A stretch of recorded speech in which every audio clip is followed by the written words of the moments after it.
وہ کوئی تسلی بخش جوابات نہیں ہیں جو سوالات اٹھائے گئے ہیں عام شہریوں کی جانب سے بھی نہیں، جیسا کہا گیا کہ بھئی آپ جو ہے سو مہاراشٹر کے اندر جو ووٹر کم ہیں اور وہاں پر جو ہے سو پولنگ اس سے زیادہ ہوئی ہے، آپ اس کا جواب دیجئے، آپ بتائیے کیسے یہ کام ہوا ہے وہاں پر۔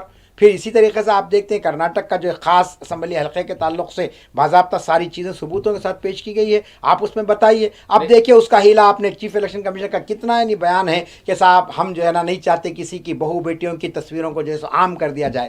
ارے بھائی یہ تو کام ہو رہا ہے، اب آپ ووٹ ڈالنے جاتے ہیں تو لازمی چیزیں خاتون کی تصویر اس پہ رہتی ہے، اور بڑا اچھی کانگریس کی ترجمان نے بات کی ہے کہ صاحب مسلم خواتین سے الیکشن کے موقع پر آپ کہتے ہیں کہ بعد نقاب نکال کر آئیے، ہم کو چہرہ دیکھنا ہے آپ کا، پھر اس سے کئی قسم کے سوالات کیے جاتے ہیں، تو وہاں پر آپ کو عورتوں کی عزت اور ان کی جو ہے نا اس کی عفت کا خیال نہیں آ رہا، پرائیویسی کا خیال نہیں آ رہا۔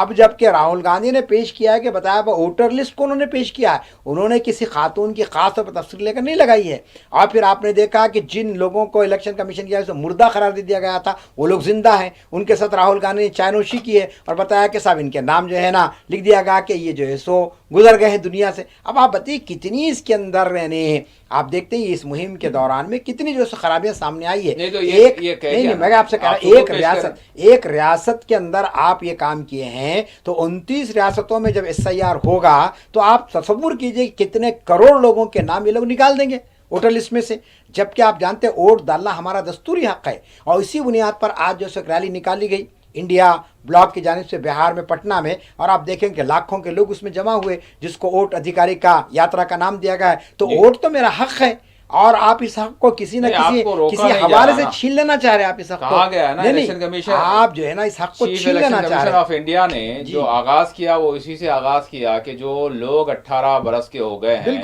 ہندوستانی وہ متدان میں حصہ لیں، انہیں لینا چاہیے، ان کو کوئی روکنے والا نہیں ہے، ان کو نہیں آپ کئی رکاوٹیں ڈال رہے ہیں نا، ٹھیک ہے رکاوٹوں کے حوالے سے، اور پھر ساتھ ہی ساتھ یہ بھی کہا گیا کہ جتنی باتیں آپ کر رہے ہیں، جتنا آپ نے پریزنٹیشن دے دیا، جتنا آپ نے فیگرز پیش کر دیے تو ٹھیک ہے، جس کو آپ ثبوت کہہ رہے ہیں تو وہ ثبوت کے طور پر آپ پیش کریں، حلف نامہ داخل کریں آپ، یا نہیں کر سکتے ایک چھوٹا سا یہاں پر بریک لینے کے لیے کہا جا رہا ہے، اگر نہیں کر سکتے ہیں تو فوری طور پر 7 دن کے اندر دیش سے معافی مانگے، 7 دن کے اندر۔ ناظرین ایک چھوٹا سا بریک لیتے ہیں، بریک کے بعد اس موضوع کے حوالے سے جس کے حوالے سے ضرور ہم یہ کہہ سکتے ہیں کہ ایک جمہوری ملک میں جمہوریت کی بات، ووٹ کی بات، یہ مطلب اس کو ہلکے میں نہیں لیا جا سکتا۔ ایک جانب وپکش ہے، دوسری جانب پکش ہے، اور درمیان میں الیکشن کمیشن ہے، اور اس سارے معاملے کو جو ہے جنتا دیکھ رہی ہے، اور جنتا یہ سوچ رہی ہے کہ ہمارا ووٹ صرف یہی ادھیکار ہمارے پاس رہ گیا ہے، یہ بھی اگر متزلزل ہو گیا تو پھر جمہوریت کس کو کہتے ہیں۔ چھوٹا سا بریک لیتے ہیں، بریک کے بعد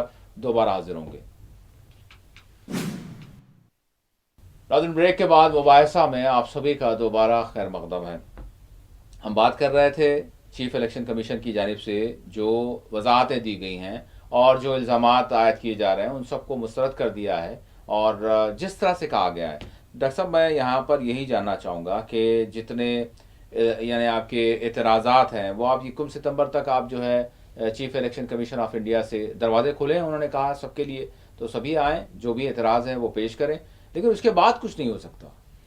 دیکھیے اعتراضات کی تو آپ نے کہا کہ ثبوت پیش کریں، آپ 1 سپٹمبر ثبوت پیش کریں۔ دیکھیے یہ خود ایک بہت بڑی مضحک کا خیز بات ہے کہ چیف الیکشن کمشنر ایک سرکاری عہدیدار ہے اور وہ جو ہے نا ایک دستوری ادارے کے سربراہ ہیں، اور آپ ایک لیڈر آف اپوزیشن کو کہہ رہے ہیں کہ صاحب آپ جو بھی بات کہیں گے کہ حلف نامے کے تحت کہیں، اور یہ کتنی عجیب و غریب بات یہ ہے کہ آپ نے ان کو جو ہے سو کہا کہ 7 دن کے اندر آپ کو جو ہے سو ہمارا جواب دینا پڑے گا ہمارے نوٹس کا، اور اگر نہیں دیں گے تو آپ کے خلاف کارروائی کی جائے گی۔ اب آپ بتائیے کہ ایک عوامی نمائندہ معافی مانگے اور معافی مانگنے کی بات، اب آپ بتائیے کیا یہ جمہوریت ہے، یہ ڈکٹیٹرشپ ہے یہ کہ بھئی ایک لیڈر آف اپوزیشن پورے جو ہے نا اعداد و شمار کے ساتھ ایک دستاویزی شکل میں اپنا پریزنٹیشن دیتا ہے اور عوام اس پر اعتماد کرتی ہے۔ آپ ایسے لیڈر آف اپوزیشن کو جس کو جو ایک ایسی پارٹی کا سربراہ ہے جس کا پورے ہندوستان میں اثر رسوخ ہے، انڈین نیشنل کانگریس کا جو بھی ہے اثر، ہم اس سے انکار نہیں کر سکتے ہیں، اب اس کے لیڈر کو آپ کہہ رہے ہیں کہ صاحب آپ کو معافی مانگنا پڑے گا، اس سے آپ کہہ رہے ہیں کہ صاحب جو بھی بات کہیں حلف نامے کے، ارے بھائی انہوں نے تو پارلیمنٹ میں حلف لیا دستور کا، انہوں نے کہا کہ میں دستور ہند کے تابع رہوں گا اور جو کچھ بھی میں کہوں گا وہ دستور ہند کے تحت کہوں گا. تو وہ پارلیمنٹ میں کہیں یا پارلیمنٹ کے باہر کہیں تو وہ دستور کی تو خلاف ورزی نہیں ہوتی ہے کوئی بات کو. انہوں نے سوال اٹھایا ہے الیکشن کمیشن کی کارکردگی پر, اور انہوں نے جو دھاندلیاں کی اس پر سوال کیا گیا تو یہ کرے کہ صاحب آپ اس کا حلف نامہ دیجیے. تو ایک عوامی نمائندہ کیا صرف پارلیمنٹ اور اسمبلی کی چار دیواری میں بولنے کی آزادی رکھتا ہے؟ کیا وہ ہندوستان کے عوام سے راست طور پر مخاطب نہیں ہو سکتا؟ یہ سب سے بڑا سوال ہے. راہل گاندھی پوری عوام کو مخاطب کرے, عوامی عدالت میں آ گئے ہیں وہ, اور جب مسئلہ عوامی عدالت میں آ گیا ہے تو آپ کو جواب دینا پڑے گا. اب آپ جانتے ہیں کہ چیف الیکشن کمشنر کی جب سے کہ وہ عہدہ لیے پہلی پریس کانفرنس یہی ہے. اب تک صرف ذرائع ابلاغ سے بات آ رہی تھی. ہمارے حیدرآباد کے ایم پی جناب اسدالدین اویسی صاحب نے یہی بات کہی کہ صاحب مختلف سورسز سے ہم کو بات آ رہی ہے, الیکشن کمیشن خاموشی اختیار کیا ہوا ہے, کیوں جو ہے نا وہ کھل کر بات نہیں کرا. ایک 15 دن پہلے کا ان کا اسٹیٹمنٹ دیکھی, بات موجود ہے. بیرسٹر اسدالدین اویسی صاحب نے اس طرف توجہ دلائی ہے کہ صاحب الیکشن کمیشن کو بات کو جو ہے واضح کرنا چاہیے. اب جب پانی سر سے اونچا ہو گیا ہے تو اب الیکشن کمیشن آیا وضاحت دینے کے لیے, اور ایسی وضاحت دے رہا ہے کہ جو پریپیئرڈ ہے ان کے اپنے ذہن میں ہے. جو سوالات اٹھائے گئے اپوزیشن پارٹی کی جانب سے اس کے جوابات ان کو دینی چاہیے, اور جو بھی سوالات محض سوالاتی حقائق ہیں. اب انہوں نے کہا کہ صاحب کوئی سیاسی پارٹی ہمارے جو ایس آئی آر پر جو ہے نا کوئی نمائندگی نہیں کی, اس کے خلاف میں کوئی آ کر جو ہمارے یعنی یہ نہیں کہا کہ صاحب غلط کام ہو رہا ہے. میں آپ کو بتاؤں کہ گراؤنڈ لیول پر یہ کام ہوا ہے. خود آپ بہار کے اندر آپ دیکھتے ہیں کہ مجلس اتحاد المسلمین کے جو ایم ایل اے اختر الایمان صاحب, انہوں نے سرکاری عہدیداروں سے کہا کہ صاحب یہ آپ کے جو بلاک لیول پر یہ کام ہوا ہے اور اتنے لوگوں کے نام وہاں پہ چھوٹ گئے ہیں, اتنے ووٹرز کو آپ نے شامل نہیں کیا. اب یہ الیکشن کمیشن کہہ رہا ہے کہ صاحب کوئی نمائندگی نہیں ہوئی ہے. تو کیا دلی میں ہی نمائندگی ہونا ضروری ہے؟ کیا پٹنہ میں ہی نمائندگی ہونا ضروری ہے؟ لازمی چیز ہے کہ ولیج لیول پر بھی, گاؤں کی سطح پر بھی جو ہے نا اگر کسی کے نام نہیں ہوتے تو ایک مقامی جو لیڈر ہوگا وہ نمائندگی کرے گا. اور یہ اطلاعات ہیں ہمارے پاس کہ بہار کے اندر نیچے کے لیول پر بہت ساری نمائندگیاں ہو رہی ہے, لیکن سرکاری عہدیدار ان نمائندوں کو قبول کرنے کے لیے تیار نہیں ہے. اور ادھر نیشنل لیول پر چیف الیکشن کمشنر صاحب اعلان کرتے ہیں اور دیگر کمشنرز کے صاحب کوئی جو ہے نا ہماری اس مشق کے خلاف میں کوئی جو ہے سو ٹھوس ثبوت ہم کو نہیں دیے کہ یہ غلط کام ہو رہا ہے. تو یہ دراصل تضاد بیانی ہے. اور سب سے اہم ترین بات یہ ہے کہ الیکشن کمیشن جو دستوری ایک ادارہ ہے اس کا کام یہ ہے کہ جیسا کہ انہوں نے کہا کہ بھائی ہمارے لیے حکمران پارٹی اور اپوزیشن پارٹی میں کوئی فرق نہیں ہے. تو پھر جب اپوزیشن پارٹی نے سوال اٹھایا ہے تو آپ دعوت دیجیے ان کو, آپ کہیے کہ آپ آئیے گفتگو کیجیے ہم سے. آپ جانتے ہیں کہ یہ انڈیا بلاک کے سارے قائدین نے کوشش کی کہ صاحب جو ہے نا کوئی یعنی راستہ نکلے اس کا, لیکن آپ بات کرنے کے تیار نہیں ہیں. اور اب جب کہ بہت مسائل میں گر گئے تو انہوں نے ایک پریس کانفرنس کی, اور آج کی پریس کانفرنس پر پورے ہندوستان کے باشعور طبقے کی نظریں ٹکی ہوئی تھی. ہم یہ سمجھ رہا تھا کہ صاحب چیف الیکشن کمشنر صاحب وہ سارے سوالات کے جوابات دیں گے جو گزشتہ 15 سال سے اخبارات میں, ٹی وی پر اور پھر سیاسی پارٹیوں کے حلقوں میں جیسے موضوع بحث بنے ہوئے, لیکن انہوں نے بالکل سرسری انداز میں ایسا محسوس ہوا ان کی پریس کانفرنس ہے کہ کوئی بڑا مسئلہ نہیں ہے یہ. اور انہوں نے ایک جملہ استعمال کیا کہ ووٹرز کو گمراہ کیا جا رہا ہے, کہ اعتماد شکنی ہو رہی ہے. الیکشن کمیشن جو ایک بااعتماد ادارہ ہے اس کے خلاف میں یہ مہم چلائی جا رہی ہے, اور اگر ووٹر شک میں آ جائے گا, اگر وہ اس کو گمراہ کیا جائے گا تو جمہوریت کی بنیادیں ہل جائیں گی. تو سوال یہاں پر یہ ہے کہ کون ووٹرز کو رائے دہندوں گمراہ کر رہا ہے؟ یہ تو الیکشن کمیشن کی جانب سے ہو رہا ہے کہ وہ جو ہے نا 8 کروڑ کی آبادی ہے آپ کے بہار کے اندر ووٹر سے, اور آپ ایک مہینے کے اندر آپ بتائیے 25 جون سے لے کر 25 جولائی تک آپ کیسے رائے شماری کر سکتے ہیں, کیسے جو ہے سو حقیقی لوگوں کے نام اس کے اندر شامل کر سکتے ہیں. یہ کہا گیا ہے نا کہ ایس آئی آر کے حوالے سے جو یہ اسپیشل جو انٹینسیو ریویژن ہے, تو اس حوالے سے الیکشن کمیشن آج کی پریس کانفرنس میں انہوں نے یہی کہا کہ یہ سبھی پارٹیوں کی جانب سے, کوئی ایک پارٹی کی جانب سے نہیں, سبھی کی جانب سے پچھلے دور میں بھی یہ کہا جاتا رہا ہے کہ بھائی اس پر کچھ ہونا چاہیے, نظر ثانی ہونی چاہیے. وہی ہم نے کام کیا. نہیں دیکھیے ہر سیاسی پارٹی نہیں بلکہ الیکشن کمیشن خود کا یہ کام کرتا ہے. آپ جانتے کہ جہاں پر بھی الیکشن کا اعلان ہوتا ہے بلدی سطح سے لے کر لوک سبھا کے الیکشن تک آپ دیکھیں گے کہ نظر ثانی ہوتی ہے ووٹرس میں, اور ہونی چاہیے, کیونکہ کوئی شخص 5 سال پہلے زندہ تھا, اب جب الیکشن ہو رہا 5 سال کے بعد لوک سبھا کا اسمبلی کا, تو وہ ہو سکتا ہے کہ دنیا میں نہ رہے تو اس کا نام آپ حذف کر سکتے ہیں, اور جو بچے جو 18 سال کے نہیں تھے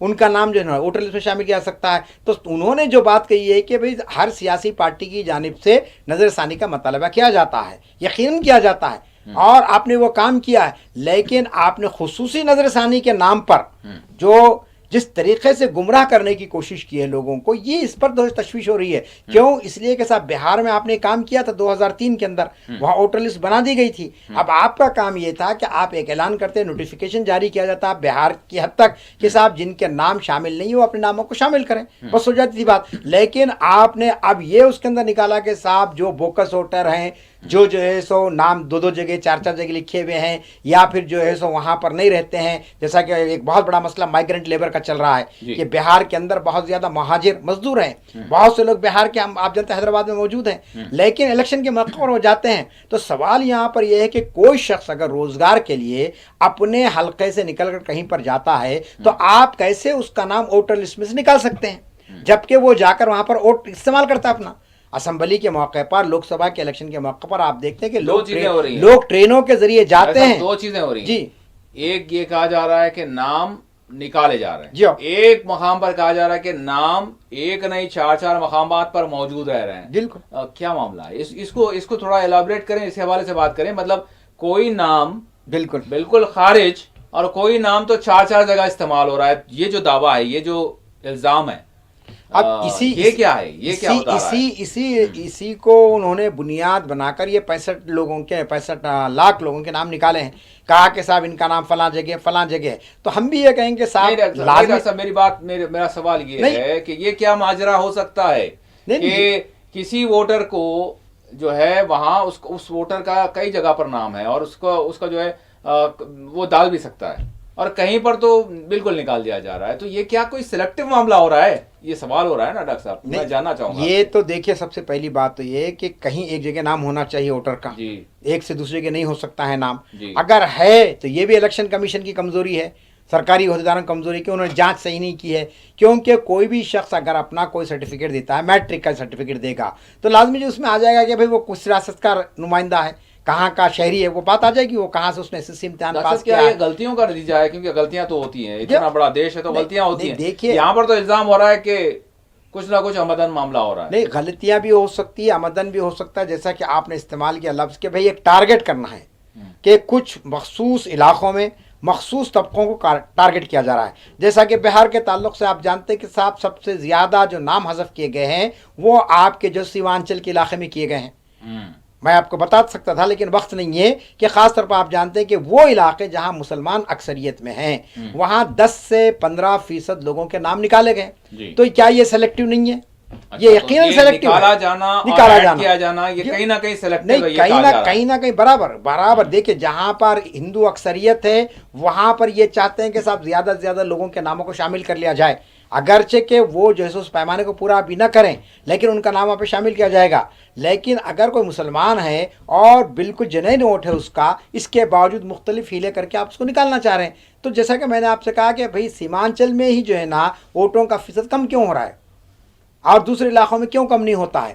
تو یہاں معلوم ہوتا ہے کہ الیکشن کمیشن کے یعنی جو یہ مہم ہے اس کے پس پردہ کچھ نہ کچھ خاص محرکات ہیں، وہ ساری چیزیں مسترد انہوں نے کر دی، اور بہت سے محرکات کے مطابق یہ کام دھوکا ہے، مس لیڈ کیا جا رہا ہے، مس انفارم کیا جا رہا ہے لوگوں کو. نہیں دیکھیے پریس کانفرنس میں انہوں نے بہت ساری باتیں کہی ہے اور یقیناً یہ ساری باتیں موضوع بحث بنیں گی. جیسا کہ انہوں نے کہا کہ الیکشن کمیشن پر سوال اٹھانا آئین کی توہین ہے. اگر یہ بات کو آپ مان لیا جائیں گے تو پھر آپ دیکھیں کوئی پولیس آفیسر کسی مظلوم پر ظلم کرے گا، اور اگر آپ کہیں گے کہ بھائی پولیس کے محکمے میں ایسے لوگ ہیں اور پولیس ڈپارٹمنٹ میں بیان آئے گا کہ صاحب یہ دستور کی توہین ہے، یہ قانون کی خلاف ورزی، تو کوئی ماننے تسلیم کرے گا اس کو؟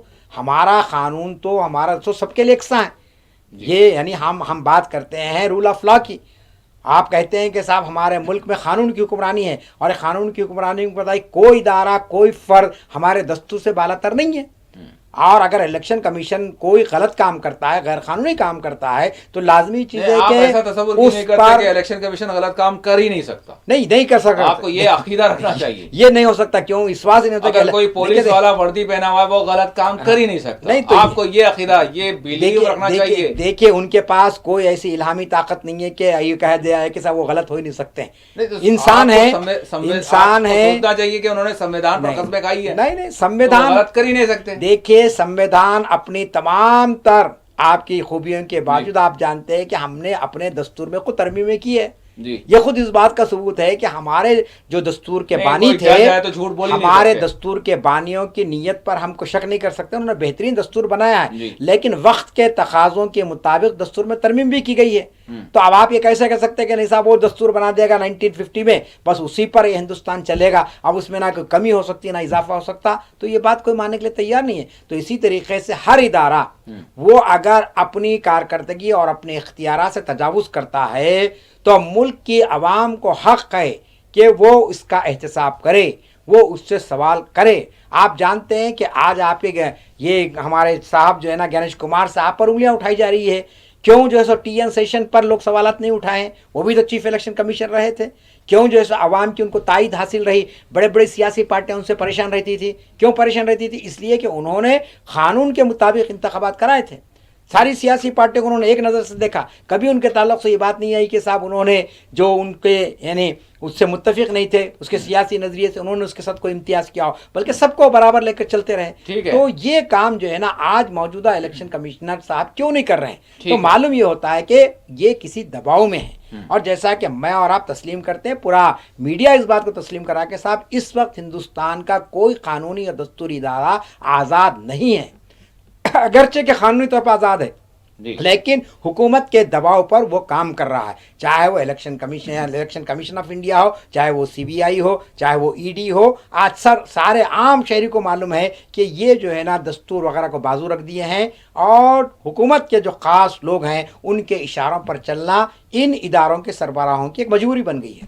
ٹھیک ہے، ہمارا تو یہ ماننا ہے کہ ان چند برسوں میں جو ہے یہ سارے ادارے مزید مضبوط ہوئے ہیں، مزید با اختیار ہوئے ہیں، مزید آزاد ہوئے ہیں، مزید ایمانداری ان میں آئی ہے، یہ ہمارا یقین ہے۔ اب وہ دیکھ رہے ہیں، ہمارا پوری یقین یہ ہے، ہندوستانی عوام دیکھ رہی ہے کہ ٹھیک ہے ڈاکٹر صاحب، میں اب یہاں پر شاید یہی وہ ساری چیزیں ہیں کتنے جس کی مضبوط وجہ سے ہیں۔ جب کوئی قدم کوئی بڑا مشن لے کے آگے بڑھتے ہیں تو بہت سارے الزامات جو ہے جی لگتے ہیں، بہت سارے کنکر پتھر اور جو ہے کیا کیا پتہ نہیں جو ہے اس شخص کو یا اس جماعت کو یا پھر اس مشن کے حوالے سے جو ہے اس کو جو ہے برداشت کرنا پڑتا ہے، حملے ہوتے ہیں۔ تو شاید پردھان منتری کے اس خطاب کو دیکھنے کی ضرورت ہے، شاید اس مشن کے حوالے سے غور کرنے کی ضرورت ہے، شاید وہی مشن ہے جو آگے بڑھایا جا رہا ہے، جس کی وجہ سے یہ سارے ہرڈلز ہو رہے ہیں، کیونکہ ایک بڑا مشن ہے، اس کا جو ہے بڑا مقصد ہے اور بڑا ریفارم ہے دیش میں، سارے دیش میں وہ ریفارم یہ ہے، اور وہ تشویش کی بات بھی ہے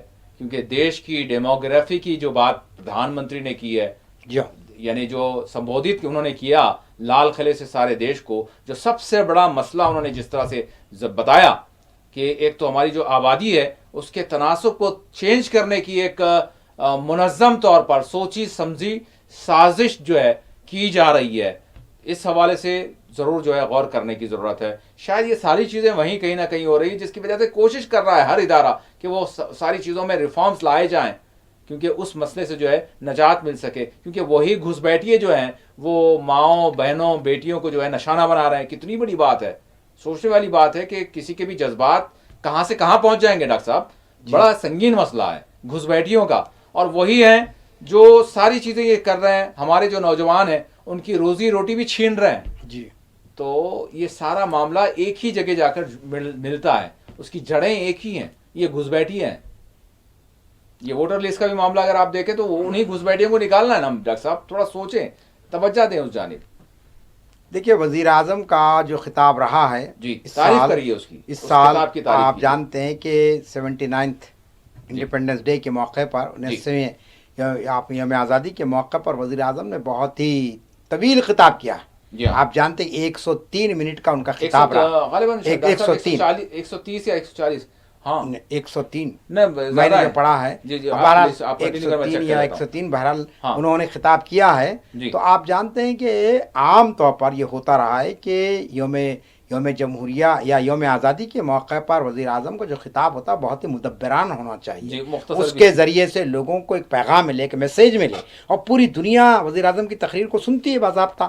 جتنے ہمارے ہائی کمیشن سے بیرونی دنیا میں آپ جانتے ہیں کہ وہاں پر اس کا اہتمام کیا جاتا ہے، باضابطہ وزیر اعظم کی جو تقریر ہوتی ہے راست ٹیلی کاسٹ کی جاتی ہے اور لوگ گھروں میں بیٹھ کر سنتے ہیں۔ اگر آپ سابقہ روایات کو دیکھیں گے تو آپ کو معلوم ہوگا کہ لال قلعے کی فصیل سے جو تقریر کی جاتی ہے یوم آزادی کے موقع پر،